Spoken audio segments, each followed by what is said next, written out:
Gearing is a term you will hear often in finance. It simply describes how much a company or investor uses debt to fund their assets.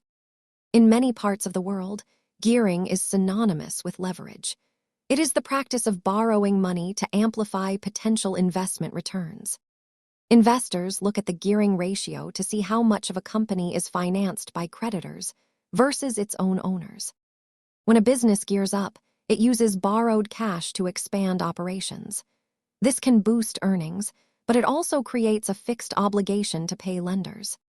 Low gearing is generally seen as safer during economic downturns, while high gearing can be aggressive and potentially more profitable in stable markets.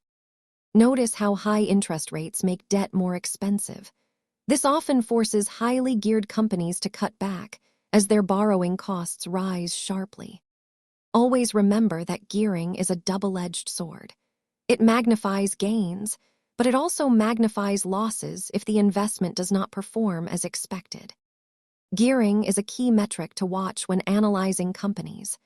Thanks for learning with us, and be sure to check our other videos for more basics.